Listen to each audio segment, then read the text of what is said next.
Inner engineering आनंदमय जीवन के सूत्र सदगुरु के द्वारा हम लोग अपनी यात्रा को आगे बढ़ाते हैं। सदगुरु आगे कहते हैं, मुझे नहीं लगता कि मैं आवेग में आकर कुछ करता था। बस मेरा झुकाव जीवन की ओर था। मैं अपने कामों के नतीजों को आंकता था। वे जितने खतरनाक होते मुझे उतना ही आकर्षित करते थे। किसी ने एक बार मुझसे कहा कि तुम्हारी रक्षा करने वाला देवदूत ज़रूर बहुत कृपालु होंगे और उन्हें ज़रूरत से ज़्यादा काम करना पड़ता होगा। क्या और क्यों मेरे लिए कभी सवाल नहीं रहे, सिर्फ कैसे ही एक सवाल होता था। अर्थात सदगुरु जब कोई कार्य करते थे तो कैसे वह कार्य कर पाएंगे, कौन से माध्यम से वह कार्य होगा, उस पर ही वह विचार करते थे। क्या और क्यों, इस पर वह विचार नहीं करते थे। क्यों? क्योंकि उनका जीवन के प्रति एक खोजने वाली विचारधारा थी। खोजने वाली अर्थात यह कार्य है, यह करते हैं, यह क्यों करना है, नहीं करना है, यह सेकेंडरी मैटर होता था। अब मैं पीछे मुड़कर देखता हूँ तो एहसास होता है कि ज़िंदगी में मैंने कभी कुछ बनने के बारे में नहीं सोचा। मैं सिर्फ यह सोचता था कि जीवन को कैसे जीना है। जीवन में क्या बनना है, यह शायद अर्थपूर्ण इतना नहीं रहता जब हम इस प्रश्न से तुलना करें कि जीवन को कैसे जीना है, जीवन में क्या बनना है और जीवन को कैसे जीना है। यह दोनों ही अलग अलग बातें हैं। और मैं जानता था कि कैसे सिर्फ मैं ही तय कर सकता हूँ कि यह मेरे अंदर से होगा। अर्थात जो मूलभूत प्रश्न होता है किसी भी व्यक्ति के मन में कि यह कार्य कैसे होगा और इसकी तत्परता या महत्वपूर्ण या है या नहीं है, यह कौन निर्णय लेगा। निश्चित रूप से अंत में वह व्यक्ति ही निर्णय लेगा, मगर हो सकता है कि इसकी यात्रा में वह किसी से परामर्श ले, किसी से विचार करे। मगर अंततः यदि आपको कोई निर्णय लेना है तो वह अंतिम व्यक्ति आप ही होंगे, जिन्हें अपने जीवन के मूलभूत चीज़ों को लेकर आखिरी निर्णय लेना होगा। आगे कहते हैं, उन दिनों मुर्गी पालन की ज़बरदस्त मांग थी। मैं कुछ कमाना चाहता था ताकि अपनी बेलगाम और निरुद्देश्य घूमने की इच्छा पूरी कर सकूं।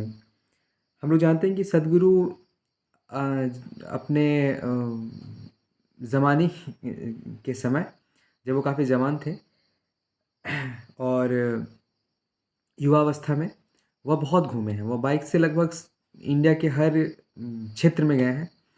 तो उसी को लेकर वह बोल रहे हैं कि मैं कमाना चाहता था क्योंकि तभी वो ठीक से घूम भी पाएंगे। तो मैं इस धंधे में घुसा। कौन सा धंधा? मुर्गी पालन के धंधा में। मेरे पिताजी ने कहा, मैं लोगों को क्या कहूँगा, यही कि मेरा बेटा मुर्गियाँ पालता है। लेकिन मैंने अकेले अपने दम पर अपनी मुर्गी पालन फॉर्म शुरू किया। देखिए, यह भी है कि हमारे समाज में यदि आप कोई कार्य शुरू करेंगे तो भले ही आप शुरू कर देंगे, आपको कोई परेशानी उस कार्य से नहीं हो, मगर कुछ लोग होंगे जो टोकेंगे कि ये काम तुम्हारे लायक नहीं है, या फिर उस काम को वो दूसरे नज़रिए से देखना शुरू कर देंगे। अब मुर्गी का पालन कोई शुरू करे तो निश्चित रूप से ये विडंबना वाली बात है कि कोई अक्सर व्यक्ति पूछेगा कि ये मुर्गी पालन, ये तो काम तुम्हारे लिए सूटेबल नहीं है। तो ऐसे ही सदगुरु जी के साथ हुआ। अब वह इसमें मेहनत किए और ये जो काम है वो बहुत अच्छा से वो मतलब निभाए और काफ़ी मुनाफा कमाए हुआ। वो कहते हैं, मैं हर सुबह इस काम को 4 घंटे देता था। बाकी समय पढ़ने, कविता लिखने, कुएं में तैरने, ध्यान लगाने और बरगद के विशाल पेड़ पर बैठकर दिव्य स्वप्न देखने में गुजारता था। यहाँ दिव्य स्वप्न का अर्थ है वह कुछ कार्य को करना चाहते होंगे और उसी कार्य को लेकर वह यहाँ पे बता रहे हैं कि वह दिव्य स्वप्न के बारे में सोचते होंगे।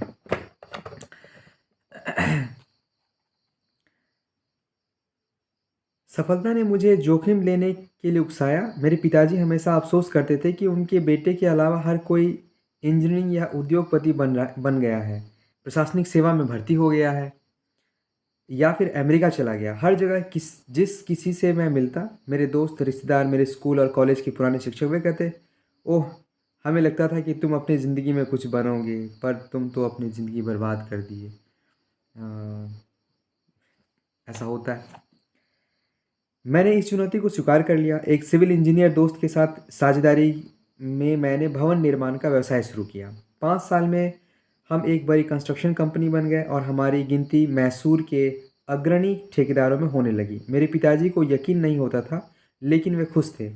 मैं जोश से भरपूर और अपने इरादों का पक्का था। मुझ में उत्साह था और मैं नई चुनौतियों के लिए तैयार रहता था। जब आपको हर काम में सफलता मिलने लगती है तो लगता है सभी ग्रह आपके चक्कर काट रहे हैं, ना कि सूरज के। आगे ऐसा अनुभव बार बार होने लगा। जब भी ऐसा होता, ये एक अनुभव के बारे में साझा करते हैं। वह अनुभव कैसा था मैं बता रहा हूँ। वह कहते हैं, जब मैंने अपने दोस्तों से इस बारे में, अर्थात वो कंस्ट्रक्शन कंपनी के बारे में बातचीत करने की कोशिश की, उस दिन पहाड़ी पर मुझे क्या हुआ था, तो वो मुझसे बस इतना ही कह सके, क्या तुमने पी रखी थी, क्या तुमने कोई नशा किया था। वे इस नए आयाम के बारे में मुझसे ज़्यादा बेखबर थे, जो अचानक मेरी ज़िंदगी में विस्फोट की तरह आया था। किताब की शुरुआती में ही सदगुरु कह रहे थे कि वह एक चट्टान पे गए थे जहाँ उन्हें मैं और यह दुनिया, इसके बीच के अंतर का भेद खत्म हो चुका था। अर्थात उनको लग रहा था जो मैं हूँ वही यह है, जो यह है वह वही मैं हूँ। ऐसा अनुभव अ, हम तभी सुन पाते हैं जब कोई व्यक्ति मन के उच्च भाव में पहुंचा हो। वे आगे कहते हैं, इससे पहले कि मैं इसका मतलब निकालना शुरू करता, मुझे फिर वही अनुभव हुआ। एक हफ्ते बाद की घटना है। परिवार वालों के साथ मैं खाने की मेज़ पर बैठा था। मुझे लगा कि वह बस 2 मिनट तक चला, लेकिन 7 घंटे बीत चुके थे। मैं पूरे होशो हवास में यहीं बैठा हुआ था, अर्थात चट्टान पर बैठे हुए थे, लेकिन जिस मैं को मैं जानता था, अब वह नहीं बचा था। बाकी सब कुछ वहाँ मौजूद था और वक्त गुजर रहा था। मुझे याद है कि परिवार के कई लोगों ने मेरे कंधे पर थपकी दी थी, मुझसे पूछा कि क्या हुआ, मुझसे खाना खाने को कहा। मैंने बस अपना हाथ उठाकर उन्हें जाने के लिए कहा।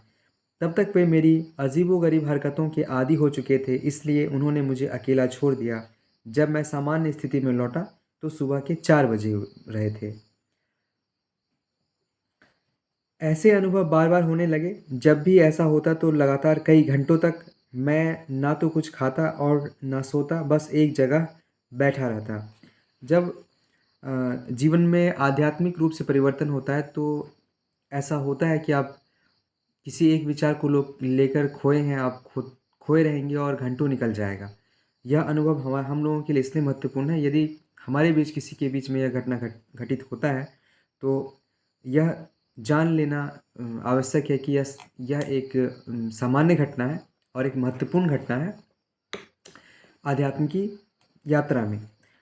आगे कहते हैं, एक बार तो यह अनुभव 13 दिनों तक चला। जब यह शुरू हुआ तब मैं एक गांव में था। यह अवस्था अभिभूत करने वाली और अकथनीय शांति तथा परमानंद की अवस्था थी। गांव वाले मेरे इर्द गिर्द इकट्ठे हो गए और एक दूसरे से फुसफुसाने लगे, ओह ये ज़रूर समाधि में होंगे। समाधि शरीर से परे आनंद की एक अवस्था है जिसके बारे में भारतीय आध्यात्मिक परंपराओं में काफ़ी कुछ लिखा गया है।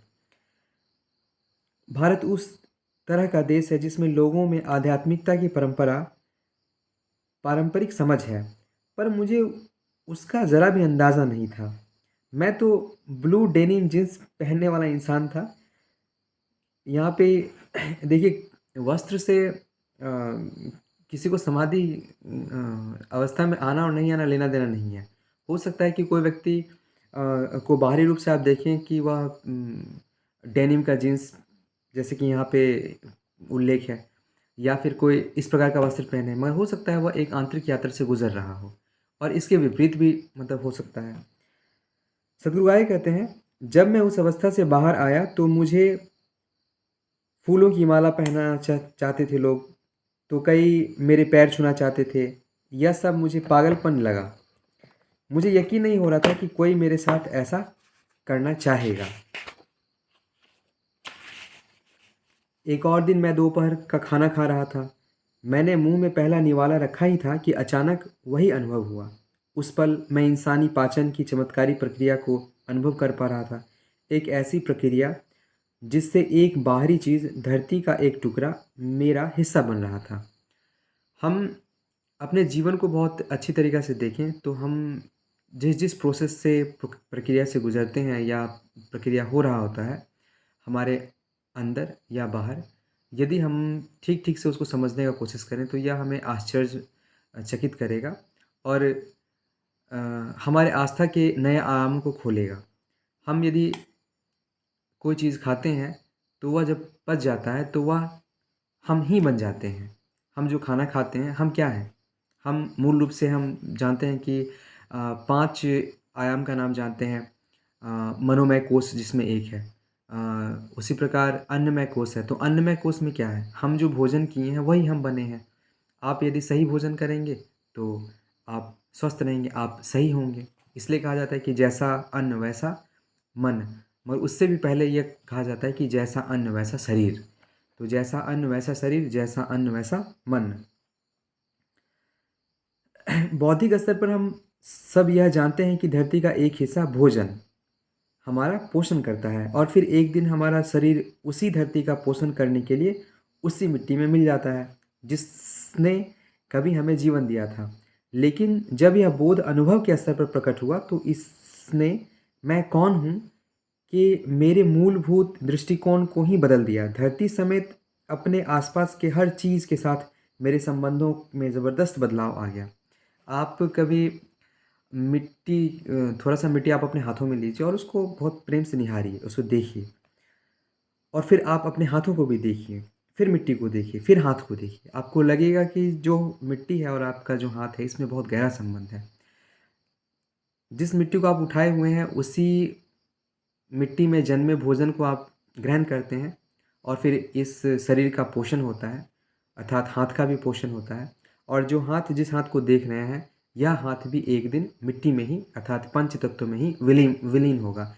यह बातें सुनने में और अनुभव के स्तर पर जब दोनों समान रूप से आ जाती है, तो हमारा जीवन के प्रति भावना, दृष्टिकोण एकदम सा रूपांतरित हो जाता है। सद्गुरु आगे कहते हैं, हम में से हर एक में मौजूद उस असाधारण बुद्धिमत्ता के प्रति मैं जागरूक होता चला गया, जो रोटी के एक टुकड़े या एक सेव को ही दोपहर में इंसानी शरीर में रूपांतरित कर सकता है। यह कोई छोटी बात नहीं है। यह बिल्कुल भी छोटी बात नहीं है। हम भोजन करते हैं और फिर वह भोजन ही हम बन जाते हैं। यह बहुत ही आश्चर्यजनक बात है और यह एक ऐसी प्रक्रिया है, जिस प्रक्रिया के कारण हम हैं अर्थात हम अस्तित्व में हैं, अर्थात हमारा अस्तित्व है। जब मैंने अपनी पूरी चेतना में उस बुद्धिमत्ता को जो सृष्टि का स्रोत है, स्पर्श करना शुरू किया, तो मेरे आसपास अकथनीय लगने वाली चीज़ें घटित होने लगीं। मैंने जिन चीज़ों को स्पर्श किया, वे किसी न किसी तरीक़ा से रूपांतरित हो गई। लोग मेरी तरफ देखते थे और उनकी आँखों में आँसू बहने लगते थे। कई लोगों ने दावा किया कि बस मुझको देखने भर से उन्हें शारीरिक और मानसिक पीड़ा से मुक्ति मिल गई। मैंने खुद को भी कुछ ही घंटों में ऐसी बीमारियों से स्वस्थ होता पाया, जिनसे ठीक होने में मुझे सामान्य चिकित्सीय देखभाल के माध्यम से महीनों लग लग गए होते। हालाँकि इन सब बातों में को मैंने कोई महत्व नहीं दिया। इस प्रकार की घटना होती है और ऐसी घटना हम लोग जब तिब्बत के लामाओं के बारे में पढ़ेंगे तो वहाँ से भी हम लोगों को प्रतीत होगा कि असाधारण अनुभव वैसे मूल रूप से देखा जाए तो यह अनुभव सभी के लिए समान रूप से विद्यमान है। मगर समान रूप से विद्यमान होते हुए भी अनुभव कुछ ही लोग कर पाते हैं। मगर जो लोग इस बात का अनुभव कर पाते हैं, उनके जीवन में जो अविश्वसनीय बदलाव आता है, वह तो आता ही है, मगर उनके जीवन को देखने से दूसरे के जीवन में भी सकारात्मक बदलाव आता है। यही कारण है कि हमारे समाज में एक प्रचलन है कि आप साधु महात्मा के साथ बैठिए, उनसे बातें कीजिए। यदि ऐसा संभव नहीं है तो कम से कम उन्हें देखिए। जैसे कि स्वामी प्रेमानंद महाराज, कुछ लोग सिर्फ़ और सिर्फ़ इसलिए मथुरा में जाते हैं, वृंदावन में जाते हैं कि वह उनका दर्शन कर सकें। और इसका एक पूरा का पूरा वैज्ञानिक तर्क है और यह सही भी है, क्योंकि सही कैसे है, जिन्होंने किया और जिनके जीवन में बदलाव आया, आप उनसे पूछेंगे। जिन्होंने किया ही नहीं और जिनके जीवन में बदलाव नहीं आया, उनके विचार को लेकर आप इस चीज़ पे निर्णय नहीं ले सकते हैं। ऐसा एक एक मेरा मित्र है जो भूटान का रहने वाला है और वह अरुणाचल प्रदेश के तेजू में एक कैंप है। वहाँ पे वो बुद्धिस्ट वगैरह रहते हैं। वह वहाँ पे एक संत के रूप में है। तो उससे भी जब कुछ बातें हुई तो वह भी ये बोल रहा था कि वो उससे मेरी मुलाकात परशुराम कुंड में हुई थी। परशुराम कुंड लोहित डिस्ट्रिक्ट में, अरुणाचल प्रदेश में। तो चूँकि मेरी रुचि रही है तो काफ़ी लंबी बात चली और वह ये बोला कि आप जब बड़े संत से मिलते हैं तो आपके जीवन में स्वतः ही पॉजिटिव चेंज आता है।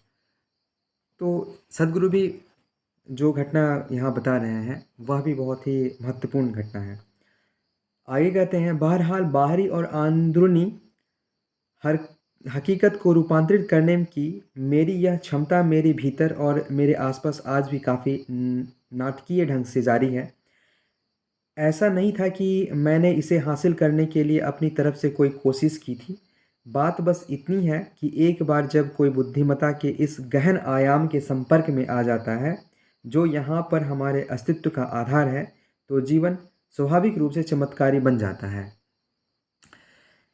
लगभग 6 से 8 हफ्तों में यह अविश्वसनीय अनुभव एक जीती जागती हकीकत बन गया। इस दौरान मेरे बारे में हर चीज़ नाटकीय ढंग से बदल गई। मेरी शारीरिक बनावट, मेरी आँखों का आकार, मेरी चाल ढाल, मेरी आवाज़ और कद-काठी सब इतनी तेज़ी से बदलने लगी कि मेरे आसपास के लोगों ने भी इस पर गौर किया। मेरे अंदर जो कुछ हो रहा था वह और भी अद्भुत था। 6 हफ्तों में, 6 वीक में अंदर पुरानी यादों की सचमुच बाढ़ सी आ गई थी। कई जन्मों की याददाश्त लौट आई। अब मैं अपने अंदर एक ही पल में घटित हो रही लाखों अलग-अलग चीज़ों के बारे में जागरूक हो गया था। यह एक कैलाइडोस्कोप की तरह था। मेरा तार्किक दिमाग कह रहा था कि इसमें से कुछ भी सही नहीं हो सकता, लेकिन जो मैं अपने अंदर देख रहा था, वह दिन की रोशनी से अधिक साफ था। लेकिन मैं मन ही मन यह उम्मीद कर रहा था कि यह गलत हो। मैंने खुद को हमेशा एक चतुर युवक की तरह जाना था। अचानक मैं स्वयं को एक नासमझ और बेवकूफ़ नौजवान जैसा महसूस करने लगा था और इस हैरानी से मैं समझौता नहीं कर पा रहा था। लेकिन यह जानकर मुझे मुझे और खीज हुई कि मेरी याददाश्त जो बता रही थी वह सच था। क्लाइडोस्कोप एक यंत्र होता है जिसमें हम बहुत सारे फ़ोटोज़ को अपने हिसाब से आगे पीछे करके देख सकते हैं। तो यहाँ जो घटना बता रहे हैं सद्गुरु, जिसमें उन्हें बहुत सारी यादें अचानक से उभर कर आती हैं। मैं आपको एक संस्करण करना चाहूँगा। एक यूनिवर्सिटी है, यूनिवर्सिटी ऑफ पेनिस पेनिसलेविया है शायद, नाम मुझे ठीक से याद नहीं, मगर वहाँ एक छोटी सी बच्ची, उसका इलाज चल रहा था और उसके गर्दन में दर्द था। तो बहुत अच्छी तरीक़े से उसका इलाज चला, मगर चूँकि बहुत लंबे समय तक चलने के बाद भी वो गर्दन का दर्द ठीक नहीं हुआ। फिर बाद में जो है सो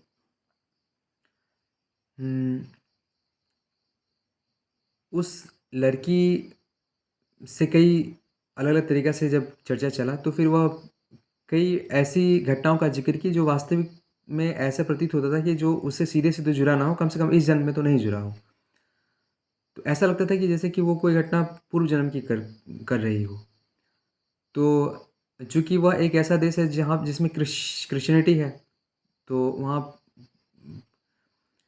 अ, जो रिसर्च में भी आप जब पेपर पब्लिश करते हैं तो इस चीज़ का ध्यान रखते हैं कि कहीं गैलीलियो जैसा हाल ना हो, कहने का मतलब है कि बात तो सही लग रहा है, मगर आप इसे समाज के सामने कैसे रखेंगे? इसका क्योंकि आपको हो सकता है कि विरोध का भी सामना करना पड़े। तो फिर बाद में जो साइंटिस्ट थे, वैज्ञानिक थे, वो इस बात पे निष्कर्ष पे पहुँचे कि इसका जो दर्द है, इस जन्म का कोई ऐसा कारण नहीं प्रतीत होता जो इस दर्द का कारण हो। मगर ऐसा प्रतीत हो कि मानो कि पूर्व जन्म उसका कोई कार्य का यह एक असर दिख रहा हो। यह मैं नहीं कह रहा हूँ, यह जो है सो एक रिसर्च पेपर हुआ, my life's many lives many great stories, इस टाइप का है। तो शायद इसी टाइप का है, मगर ये है, आप इसे चेक भी कर सकते हैं। मुझे रिसर्च पेपर का पूरा नाम ढंग से याद नहीं है। मगर इस घटना से यह तो प्रतीत होता है कि जीवन में यदि कुछ ऐसी घटना घट रहा हो जिसे आपको समझ ना हो, मगर इसे एकदम से नकार मत दीजिए। आप पहले इसके बारे में चिंतन कीजिए, क्योंकि सीधा नकार देने पे आप कोई निष्कर्ष पर नहीं पहुँचेंगे। क्योंकि हमें यह भी नहीं पता कि यह ब्रह्मांड में कितनी गहराई है, यह कितना कॉम्प्लेक्स है, इसमें कितने मिरेकल्स हो रहे हैं। क्योंकि सब कुछ बुद्धि के स्तर पर समझना ये संभव नहीं है। बुद्धि के स्तर पर आप कुछ ही चीज़ों को समझ सकते हैं। बुद्धि से परे बहुत सारी ऐसी चीज़ें हैं, जैसे कि एक उदाहरण स्वरूप ले लीजिए। जब तक माइक्रोस्कोप का आविष्कार नहीं हुआ था, तब तक हम जो देखते थे वो अपने नेत्र के स्तर पर ही देखते थे। मगर माइक्रोस्कोप का आविष्कार हुआ तो हम जो वह चीज़ जो आँखों से नहीं देख पाते हैं, फिर वह देख पाए। फिर पहले माना जाता था कि जो बीमारी है वह किसी के बोलने से होता है। कोई बोल देगा आपको कि तुम बीमार हो जाओ, तो आप मतलब जैसे बीमार शायद हो जाएँगे। मगर बाद में चला कि ऐसा नहीं है, आप पानी पी रहे हैं, उस पानी में कुछ ऐसा गंदगी है, माइक्रोब्स है, उसके कारण आप बीमार हो रहे हैं। फिर पहले ये भी था कि पोलियो, ऐसा ऐसा माना जाता था कि पोलियो जो है सो किसी जो है सो दुखी आत्मा, किसी मतलब गरीब, किसी विधवा, किसी मतलब जो है सो ऐसे लोगों के द्वारा अभिशाप के रूप में अभिशापित करने के कारण ऐसा होता है।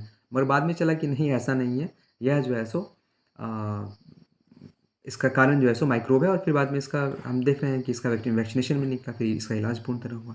कहने का मतलब है कि हमारा स्तर जो है, उसके अलावा यदि कोई घटना जीवन में घटता है तो हम उसको सीधा-सीधा ना नकार दें, क्योंकि हो सकता है हम तत्काल हमारा हमारा जो है सो जो समझ का जो स्तर है वो अभी उतना विकसित नहीं हुआ हो। सद्गुरु आगे कहते हैं, दुनिया को बताया गया कि ईश्वर प्रेम है, ईश्वर करुणा है, लेकिन अगर आप सृष्टि पर गौर करते हैं तो आपको एहसास होता है कि ईश्वर या जो भी सृष्टि का स्रोत है वह सर्वोच्च बुद्धिमत्ता है, जिसकी आप कल्पना कर सकते हैं। हम में से हर किसी में मौजूद उस सर्वशक्तिशाली बुद्धिमत्ता का लाभ उठाने की कोशिश करने के बजाय हम अपनी तार्किक बुद्धि का इस्तेमाल करना पसंद करते हैं। तार्किक बुद्धि कुछ खास परिस्थितियों में उपयोगी है, लेकिन यह काफ़ी सीमित है। हमेशा ऐसा नहीं है कि हम तर्क दें और सभी चीज़ तर्क के दायरे के अंदर ही आ जाए। तर्क की अपनी सीमा है। यह जान लेने से यह फ़ायदा होता है कि हम अतार्किक बात को भी अपने विचार विमर्श के दायरे के अंदर रखते हैं और फिर नए निष्कर्ष को पहुँचते हैं। आज हम चंद्रमा पे इसलिए पहुँच पाए क्योंकि किसी को लगा कि चंद्रमा पर जाया जा सकता था। मगर सामान्य रूप से सामान्य लोगों के सामने बात करेंगे कि चंद्रमा पर जाया जा सकता है, तो वह आपको तुरंत ही घोषित कर देंगे कि यह व्यक्ति अब सांसारिक जीवन लायक नहीं है, यह पागल हो चुका है। मगर हम जानते हैं कि चंद्रमा पर लोग गए। दूसरों की भावनाओं के प्रति मैं खुद को अत्यधिक संवेदनशील भी महसूस करने लगा। सड़क पर किसी अनजान व्यक्ति को तकलीफ में देखकर मैं रोने लगता था। मैं यकीन नहीं कर पाता था कि लोग कितना अधिक क्लेश सहते हैं, जबकि यहाँ एक मैं हूँ जिसके भीतर बेवजह परम आनंद फूट रहा है। मुझे यह एहसास होने में थोड़ा समय लगा कि मेरे साथ जो हो रहा है वह आध्यात्मिक है। मैं यह समझने लगा कि पवित्र परंपराओं और धर्म ग्रंथों में जिसे चरम अनुभूति कहा गया है, वही मेरे साथ घटित हो रही है। जो मैं अनुभव कर रहा था वह दरअसल सबसे सुंदर चीज़ है जो किसी इंसान के साथ हो सकती है। आनंद की अनुभूति, यही जीवन की सबसे सुंदर चीज़ है जो किसी भी इंसान के अंदर घटित हो सकती है। इसलिए आनंद भाव को ईश्वर के भाव बोला गया है। पल पल मेरे शरीर की हर कोशिका परम आनंद से विभोर हो रही थी। लोग बचपन की बड़ाई इसलिए करते हैं क्योंकि एक बच्चा बेवजह हंस सकता है और खुश रह सकता है। बचपन में आपको खुश रहने के लिए वजह नहीं चाहिए होता है, मगर जब जैसे आप बड़े होते हैं आप वजह ढूंढने लगते हैं कि कुछ कारण होता तो मैं हंसता, कुछ कारण होता तो मैं खुश रहता। तो इस प्रकार इस प्रकार हम जीवन को कितना एक साधारण एक सिंपल सा जीवन को हम स्वयं ही कॉम्प्लेक्स बना देते हैं, क्योंकि हमें अब खुश रहने के लिए भी एक कारण होना चाहिए। हम यह नहीं देख पाते हैं कि जो फूल है वह स्वतः खिला हुआ है। फूल को खिलने के लिए मतलब उसको एक अलग से कारण नहीं चाहिए। वो स्वतः अपने जीवन को जी रहा है, एक पौधा अपने जीवन को जी रहा है और उसमें से फूल प्रफुल्लित हो रहा है। मगर व्यक्ति चूँकि जटिल होता है और जटिल बनने में शायद इसकी रुचि होती है, इसलिए वह साधारण रूप से एक बच्चे की तरह हँसी-खुशी के साथ नहीं रह सकता। मगर प्रयास ये है कि इसको बदलें और हम एक बच्चे की तरह अपने जीवन को परम आनंद से विभोर करें।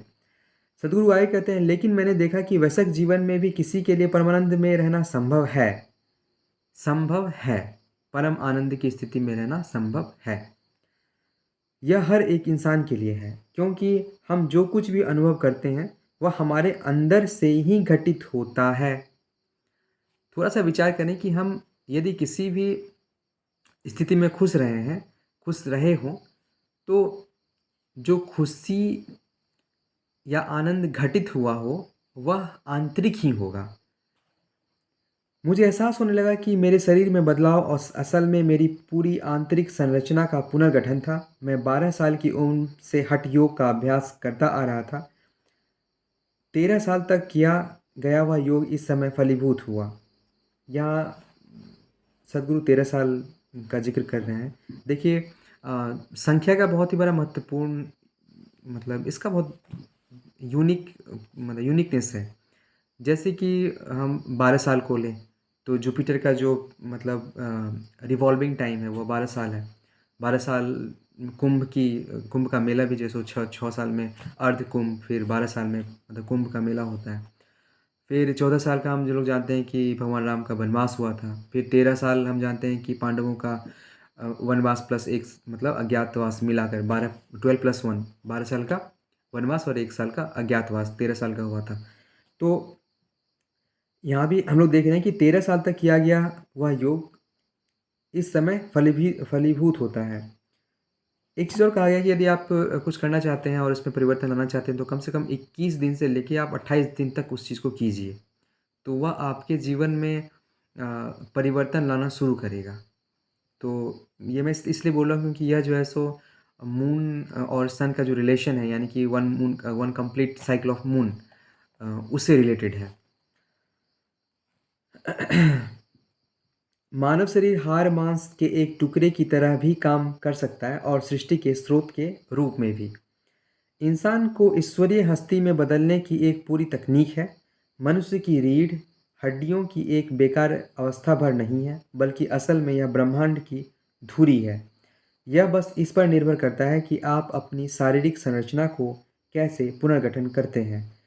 अपने मामले में मैंने शारीरिक तीव्रता की स्थिति से आगे बढ़कर अपने शरीर को इस तरह से रखना सीख लिया जैसे कि वह हो ही नहीं। इससे मेरा शारीरिक पहलू बहुत सहज हो गया। पहले वह सारी तीव्रता मेरे शरीर में थी। लोग यह महसूस कर सकते थे कि अगर मैं किसी कमरे में घुसता तो इसका मतलब होता था कि कुछ करना है। लेकिन अब मैंने अपने शरीर को अलग तरीके से रखना सीख लिया था। हम कैसे बैठते हैं, यह एक महत्वपूर्ण घटना है। हमारे जीवन में ज्योमिति अर्थात ज्योमेट्री का बहुत बड़ा योगदान है। हम जो बैठते हैं, हम यदि किस प्रकार से हाथ जोड़कर इस प्रकार से प्रणाम करते हैं, यह एक ज्योमेट्री का निर्माण करता है। इसलिए कहा जाता है कि मंदिर में जाइए तो प्रणाम करने की स्थिति में कुछ मिनट तक खड़े रहिए, या फिर जब हम दंडवत प्रणाम करते हैं तो वैसी स्थिति में भी कुछ सेकंड कम से कम ज़रूर रहना चाहिए। और पद्मासन की स्थिति में भी पद्म आसन की स्थिति में भी जब हम लोग बैठते हैं तो बहुत ही सहजता से कुछ देर तक बैठना चाहिए। हम जो कार्य करते हैं उसमें हमारी एक ज्योमेट्री छिपी रहती है। और तब मुझे एहसास हुआ कि यह अनुभव जो मुझे हुआ है यही असल में योग है। अस्तित्व और संपूर्ण जीवन के साथ एक्श और असीमता का अनुभव ही योग था। मैं हर रोज जो सरल योगासन किया करता था वे शारीरिक चुस्ती के लिए थे, या मैं ऐसा सोचता था। लेकिन चामुंडी पहाड़ी के उस अनुभव के बाद मुझे एहसास हुआ कि जो मैं कर रहा था वह वास्तव में एक ऐसी प्रक्रिया थी जो मुझे एक ऐसे आयाम में पहुंचा सकती थी जो भौतिक आयाम से बहुत परे था। इसलिए मैं लोगों से कहता हूँ, चाहे आप गलत कारणों से भी योग करें तब भी असर करता है। अच्छी चीज़ को करना चाहिए, भले ही कारण गलत भी क्यों ना हो। वैसे तो समझ कर करना सबसे सर्वोत्तम है, मगर यहाँ पे शुरू करने के लिए यदि कुछ समझ में नहीं आया और कि लग रहा हो कि यह कार्य उत्तम है, तो बिना ठीक ठीक समझे भी कार्य को शुरू किया जा सकता है। जैसे योग है, तो योग है, आप सिंपल एक्सरसाइज से हम लोग शुरू कर सकते हैं। हर इंसान के भीतर कुछ ऐसा हो है जो सीमाओं को नापसंद करता है। इसलिए स्वतंत्रता शब्द इतना आकर्षक होता है, क्योंकि हम सीमाओं को नापसंद करते हैं। मगर यह ठीक है कि सीमाओं का अपना एक एक महत्वपूर्ण वह महत्वपूर्ण है। जैसे कि नदी की दो सीमाएं, नदी का दो किनारा। तो नदी का जो सीमा है वो क्या है, उसका दो किनारा है। यदि वह नहीं रहेगा तो क्या होगा, नदी ही अस्तित्व में नहीं रहेगी। या ये बोलें कि फ्लड फ्लड रहेगा, बाढ़ रहेगा। तो सीमाएँ हैं, मगर स्वतंत्रता और सीमाओं को ठीक-ठीक समझना ही ह इस इस दुविधा से, कौन-सी दुविधा? ऐसी दुविधा मानो कि हम अ, बंधनों में बंधे हैं, इस दुविधा से हमें पार ले जाएगा। असीमित हो जाने की लालसा रहता है। इंसान की प्रकृति ऐसी है कि हम जो अभी हैं, हमेशा उससे कुछ ज़्यादा होने की इच्छा करते हैं। इससे फ़र्क नहीं पड़ता कि हमने कितना हासिल किया है, हम थोड़ा और ज़्यादा होना चाहते हैं। अगर हम इसे बारीकी से देखें तो हमें एहसास होगा कि यह लालसा और ज़्यादा पाने की नहीं, बल्कि सब कुछ पा लेने की है। हम सब असीम हो जाने की चाहत रखते हैं। समस्या सिर्फ़ यह है कि हम इसे किस्तों में पाने की कोशिश कर रहे होते हैं। इंसान क्या-क्या चाहता है, यदि वह लिखना शुरू करे और आप पूछते जाएँ, तो शायद ही कोई ऐसा समय आएगा जिसमें पूर्ण विराम हो। वह यह भी चाहेगा, वह भी चाहेगा, वह भी चाहेगा, और पूर्ण रूप से वह पूरा चाहेगा। अर्थात पृथ्वी तो चाहेगा ही, पूरा सूर्यमंडल तो चाहेगा ही, वह चाहेगा कि हम ब्रह्मांड की का आधिपत्य कर लें, अधिपति बन जाएँ। एक ढंग से देखने से यह ऐसा प्रतीत होगा कि यह एक लोभ जैसा है। मगर इसका दूसरा पहलू ये है कि शायद हम ब्रह्मांड तत्व से बने हैं। एक कहा जाता है ना कि यत् पिंडे तत् ब्रह्मांडे, शायद यत् ब्रह्मांड है। तो हम जिस चीज़ से बने हैं वही ब्रह्मांड है वही हम हैं। अर्थात शायद यह जो क्रिया दिख रही है असीमित होने की या सब कुछ पाने की, शायद इसमें यह भाव तो नहीं छिपा है कि अ, हम ब्रह्मांड स्वयं में हैं और हम इसी ब्रह्मांड में विलीन हो जाना चाहते हैं। यह भी एक इसका पहलू है। आज़ादी या मुक्ति या मोक्ष को हर इंसान की एक स्वाभाविक लालसा और चरम लक्ष्य के तौर पर देखा जाता है। मगर इससे बेखबर होने के कारण हम इसे किस्तों में पाने की कोशिश करते हैं, भले ही वह सत्ता, धन, संपत्ति, प्रेम या ज्ञान का संचय करने के ज़रिए ही क्यों ना हो, या आजकल वक्त काटने के सबसे पसंदीदा तरीका खरीदारी के ज़रिए। जो आंतरिक या अंतःकरण या डीप लेवल विदिन दी सोल, ऐसा बोल सकते हैं, वहाँ जो लालसा छुपी रहती है वो आज़ादी की, मुक्ति की, अनंत होने की। और शायद यही कारण है कि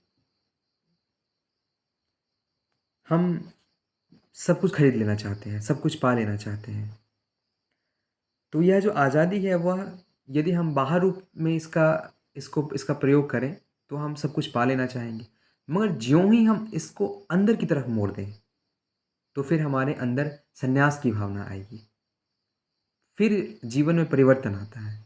फिर आपके पास यह है तो भी ठीक, नहीं है तो भी ठीक, थोड़ा मिला तो भी ठीक, ज़्यादा मिला तो भी ठीक, नहीं मिला तो भी ठीक, खाकर सोए तो भी ठीक, भूखे सोए तो भी ठीक। यह विचारधारा तभी होगा जब यह आज़ादी, यह मुक्ति या इसको और थोड़ा-सा आगे ले जाएँगे तो यह मोक्ष का भाव अंदर की तरफ जब होगा तो। यह मोक्ष का भाव जब बाहर की तरफ रहता है तब हम सभी चीज़ चाहते हैं, ये भी कर लें, वो भी कर लें, वो भी कर लें, वह भी हो जाए। तो दिशा की बात है कि हम पाना चाहते हैं उसका दिशा अंदर है या बाहर है। मगर एक चीज़ और भी ध्यान रखने वाली बात है कि जब जीवन की व्यवस्था और समझ ठीक-ठीक हो तभी जो है सो इसके दिशा को सही करना चाहिए। मान लीजिए कि कोई व्यक्ति है जो शायद अभी उसकी मानसिक स्थिति ऐसी नहीं है कि हम उसको आंतरिक रूप से मोक्ष के बारे में बताया जाए, तो थोड़ा समय लेना चाहिए और उसे सही समय पर ही इस भाव के बारे में बताना चाहिए। क्योंकि कोई चीज़ कितना ही सही क्यों ना हो, मगर समय जो कारक होता है, वह भी उतना ही सही होना चाहिए। वरना फिर हो क्या जाता है कि हम यदि संन्यास या मोक्ष को अ, एक ऐसे समय में ग्रहण कर लें, तो स्थिति ऐसी बनती है कि फिर समाज में अ, संस्कृति को बचाने के लिए लोग फिर आगे नहीं आ पाते हैं। जैसे कि बनारस को देखें तो बनारस एक सुंदर नगरी है, मगर सभी लोग यदि मोक्ष की तरफ चले जाएँगे और वो भी जाना सभी को चाहिए मगर एक सही समय पे, तब फिर संस्कृति का बचाव कौन करेगा? इसका रखवाला कौन होगा? तो इसलिए समाज में जो है सो एक ऐसा व्यवस्था होना चाहिए कि संन्यास की भावना भी रहे और संरक्षण की भावना भी रहे।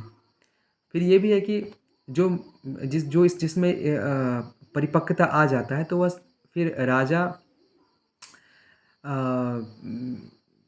कैसा राजा बन जाता है? वह बन जाता है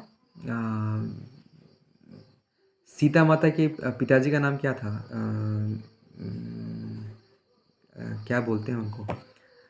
मुझे अभी ध्यान में नहीं आ रहा है, देखिए कितना सुंदर नाम है उनका। उनको विदेह बोला जाता है। तो राजा विदेह, इसलिए इन सीता माँ को वैदेही बोला जाता है। जनक, राजा जनक। तो फिर वह राजा जनक की तरह होगा कि वह राजा भी रहेगा और वह एक सन्यासी भी रहेगा। तो ऐसी स्थिति में रहने वाले धर्म की रक्षा भी करेंगे, संस्कृति की रक्षा भी करेंगे और अपने आंतरिक यात्रा को भी वह पूर्ण करेंगे, वह मोक्ष को भी प्राप्त करेंगे। इस प्रकार से इस एपिसोड को यहीं तक रखते हैं और फिर हम लोग आगे की यात्रा दूसरे एपिसोड में करेंगे।